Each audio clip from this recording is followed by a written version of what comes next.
दोस्तों, ये कहानी सच्ची घटना पर आधारित है। कहानी की शुरुआत में हम एक 21 साल की लड़की को देखते हैं जिसका नाम मिशेल होता है। उसका अपने पति से डिवोर्स हो चुका है और अब वो एक सिंगल मदर होती है। उसका एक छोटा सा और प्यारा सा बेटा होता है। मिशेल को अकेले ही अपने बेटे का ख्याल रखना पड़ता है, लेकिन उसकी फाइनेंशियल कंडीशन उतनी अच्छी नहीं होती और ना ही उसके पास कोई नौकरी होती है। मिशेल अपनी माँ के साथ रहती है। इसके बाद मिशेल जब मार्केट से घर आती है तब वो देखती है कि एक आदमी उसके घर में नशे की हालत में बैठा हुआ है और मिशेल का बेटा उसके पास है। मिशेल देखती है कि उसकी माँ घर पर नहीं है। वो आदमी मिशेल की माँ के जान पहचान का था, इसलिए वो उसे कुछ नहीं कहती, लेकिन वो आदमी मिशेल के साथ बदतमीजी करने लगता है। जब मिशेल का बेटा बीच में आता है तो वो आदमी उसे धक्का दे देता है, जिससे उसे चोट लग जाती है। ये देखकर मिशेल डर जाती है और अपने बेटे को लेकर अस्पताल जाती है। डॉक्टर जब मिशेल के बेटे की जांच कर रहे थे तब उन्हें लगता है कि मिशेल अपने बेटे को सताती है या फिर उसका अच्छे से ध्यान नहीं रखती है। इसलिए डॉक्टर सोशल वर्कर को बुलाते हैं। फिर सोशल वर्कर आकर मिशेल के बेटे को अपने पास रख लेते हैं और उसे कोर्ट जाकर बात करने को कहते हैं। मिशेल उनसे अपने बेटे को मांगती रह जाती है, लेकिन वो कहते हैं कि उसके पास कोई नौकरी भी नहीं है, इसलिए वो बच्चे का ध्यान अच्छे से नहीं रख सकती। अगले दिन मिशेल कोर्ट जाने के लिए घर से निकल जाती है। उसे उम्मीद होती है कि उसे अपना बेटा जरूर मिल जाएगा। मिशेल आगे जाते हुए रास्ता भटक जाती है। उसे कोर्ट का रास्ता पता नहीं होता है, इसलिए वो एक दुकान में पता पूछने के लिए जाती है। इस दुकान में मिशेल की मुलाकात एक आदमी से होती है जिसका नाम कैस्ट्रो होता है। वो मिशेल के दोस्त के पिता होते हैं। कैस्ट्रो मिशेल को कोर्ट तक लिफ्ट देने की बात करता है। इस पर मिशेल मान जाती है क्योंकि उसे जल्दी से कोर्ट पहुंचना था और वैसे भी कैस्ट्रो उसके दोस्त के पिता थे, इसलिए वो भरोसा करके उनके साथ जाती है। दोनों ट्रक में बैठकर आगे बढ़ते हैं। रास्ते में कैस्ट्रो मिशेल से कहता है कि उसके घर में कई सारे पपी हैं और वो अपने बेटे के लिए एक पपी ले जा सकती है, जिससे उसका बेटा बहुत खुश होगा। कैस्ट्रो कहता है तुम मेरे साथ मेरे घर चलो, मैं तुम्हें पपी देकर जल्दी से कोर्ट छोड़ दूंगा। मिशेल को कैस्ट्रो के ऊपर भरोसा होता है, इसलिए वो मान जाती है। फिर कैस्ट्रो उसे लेकर अपने घर जाता है। कमरे के अंदर जाते ही कैस्ट्रो दरवाजा बंद कर देता है। ये देखकर मिशेल घबरा जाती है। उसे समझ में नहीं आता कि क्या हो रहा है। वो भागने की कोशिश करती है, लेकिन कैस्ट्रो मिशेल को पकड़कर उसे वायर से बांध देता है। मिशेल बेचारी रोते हुए चीखती रह जाती है। वो कैस्ट्रो से कहती है तुम मुझे प्लीज जाने दो, मुझे अपने बेटे के पास जाना होगा। लेकिन कैस्ट्रो मिशेल पर जरा भी रहम नहीं खाता। वो उसके मुंह में कपड़ा ठूस कर उसे वायर की मदद से हवा में लटका देता है। मिशेल बहुत ज्यादा दर्द में होती है, लेकिन इस हालत में भी उसे अपने बेटे का ख्याल आ रहा होता है। वो सोचती है कि अगर वो कोर्ट नहीं गई तब वो अपने बेटे को हमेशा हमेशा के लिए खो देगी। वो कैस्ट्रो को उसे छोड़ने को कहती है, लेकिन वो वहाँ से चला जाता है। मिशेल को बंधे हुए सुबह से रात हो जाती है। अगली सुबह तक मिशेल के घर न लौटने पर और कोर्ट में न आने से पुलिस और उसकी माँ को लगता है कि वो अपनी जिम्मेदारी से भाग गई है और अपने बेटे के लिए सीरियस नहीं है। मिशेल का अपनी माँ से रिश्ता भी सही नहीं था और न ही उसका कोई अपना था जिसे मिशेल के ना मिलने से कोई फर्क पड़ता हो, इसलिए उसके गायब होने पर भी कोई उसे ढूंढने की कोशिश नहीं करता। सबको लगता है कि मिशेल कहीं चली गई है। उधर 2 दिन तक वायर से लटकाए रखने के बाद कैस्ट्रो मिशेल को नीचे उतारता है। मिशेल अब ऐसी हालत में होती है कि वो ठीक से चल भी नहीं पाती। वो कैस्ट्रो से कहती है कि उसे छोड़ दे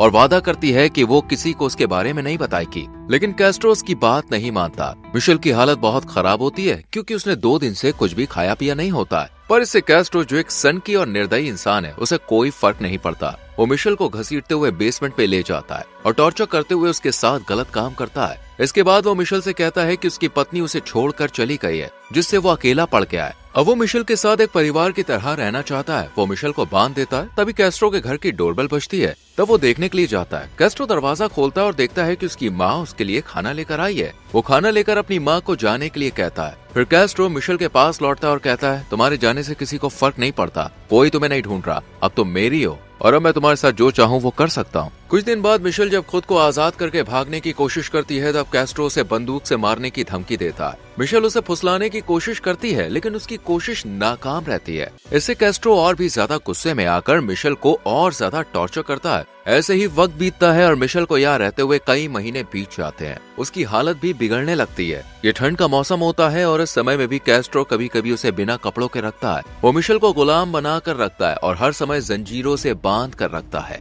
जब भी उसका मन करता है वो मिशेल के साथ जो मन में आता है वो करता है। कैस्ट्रो ने मिशेल को जिस कमरे में बांध कर रखा था उस कमरे में बस एक टीवी रखा था ताकि मिशेल टीवी देखकर अपना समय गुजारे। कैस्ट्रो ने हर कमरे में सुरक्षा अलार्म लगाए हुए थे। जब भी मिशेल भागने की कोशिश करती तब कैस्ट्रो को पता चल जाता। उसने घर में पूरा इंतजाम कर रखा था कि मिशेल भाग ना पाए। मिशेल अपने बेटे को हमेशा याद करती थी और उसके पास जाना चाहती थी। उसे भगवान पर भरोसा था कि एक दिन वो यहाँ से जरूर बाहर निकलेगी। एक दिन कैस्ट्रो की बेटी के दोस्त पार्टी करने के लिए घर आते हैं। मिशेल ऊपर वाले कमरे में बंधी होती है। वो लोगों की आवाज सुनकर बंधे होने के बावजूद शोर मचाने की कोशिश करती है ताकि कोई उसकी मदद कर सके, लेकिन कैस्ट्रो घर में म्यूजिक तेज आवाज में चला देता है और सभी लोगों को बाहर पार्टी करने को कहता है, जिससे मिशेल की आवाज कोई सुन ना पाए। फिर कैस्ट्रो मिशेल के पास आकर उसे पीट पीट के बेहोश कर देता है। ऐसे ही दिन गुजरते हैं और मिशेल को यहाँ रहते हुए कई दिन बीत जाते हैं। मिशेल को इस अत्याचार की इतनी आदत हो जाती है कि वो सहने के लिए मजबूर हो जाती है,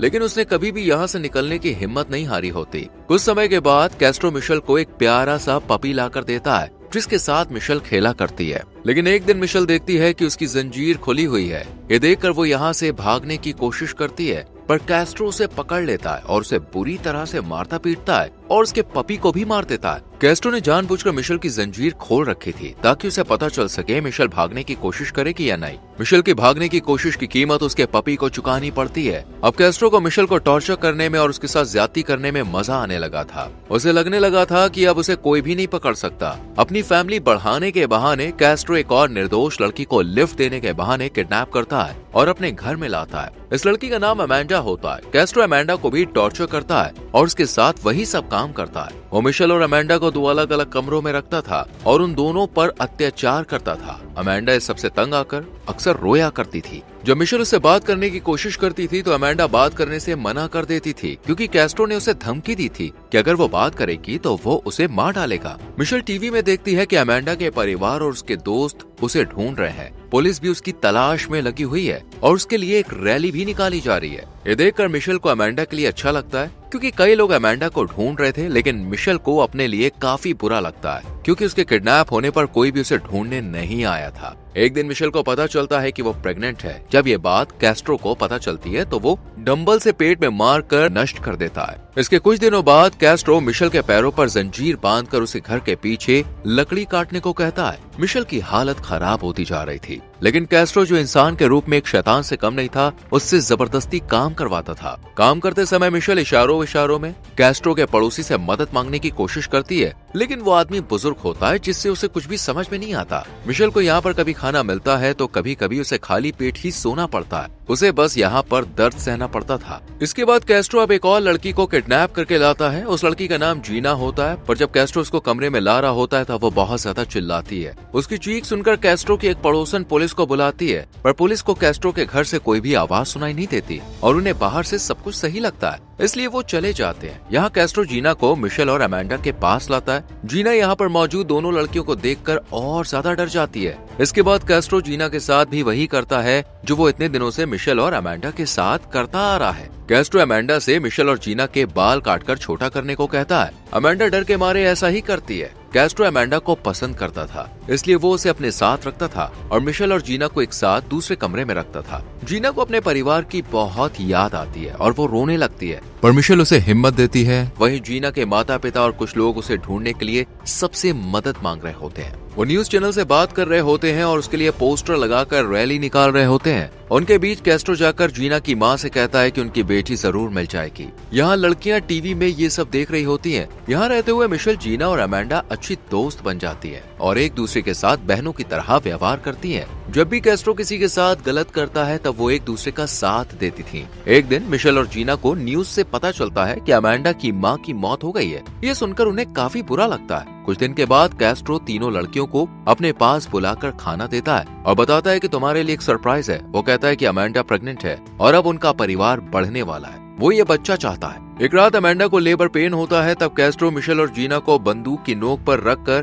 बच्चे को बाहर लाने को कहता है। इसके बाद मिशेल बच्चे को जन्म देने में अमेंडा की मदद करती है और अमेंडा एक प्यारी सी बेटी को जन्म देती है, जिससे कैस्ट्रो काफी खुश होता है। ऐसे ही साल बीतते हैं और अमेंडा की बेटी थोड़ी बड़ी होने लगती है। वो स्कूल जाकर पढ़ती है। अमेंडा को भी कैस्ट्रो थोड़ी छूट देने लगता है ताकि वो अपनी बेटी पर ध्यान दे सके, पर अमेंडा को भी बाकी दोनों लड़कियों की तरह घर में ही रहना पड़ता है। वहीं मिशेल और जीना के लिए सब कुछ पहले जैसा ही होता है। उनके साथ वैसा ही व्यवहार होता है और उन्हें काफी कम खाना दिया जाता है। अमेंडा की बेटी को देखकर मिशेल को अपने बेटे की याद आती थी। वो इस उम्मीद में थी कि वो जरूर यहाँ से निकलेगी और अपने बेटे से मिलेगी। यहाँ अमेंडा की बेटी कैस्ट्रो को अपना अच्छा पिता मानती थी। वो उनसे कहती है हम सब लोग बाहर पार्क में घूमने चलते हैं, पर कैस्ट्रो उसे मना कर देता है। उसने अपनी बेटी से मिशेल और जीना के बारे में भी किसी को बताने से मना किया होता है, पर कैस्ट्रो को अपनी बेटी से सच छुपाना काफी मुश्किल हो रहा था। एक दिन कैस्ट्रो घर से जाते समय मेन दरवाजा बंद करना भूल जाता है, पर एक शीशे का दरवाजा बंद होता है, मगर बाहर से लोग उन्हें देख सकते हैं। ये बात अमेंडा की बेटी अपनी माँ को बताती है। पहले तो उसे लगता है कि कैस्ट्रो की ये कोई चाल है,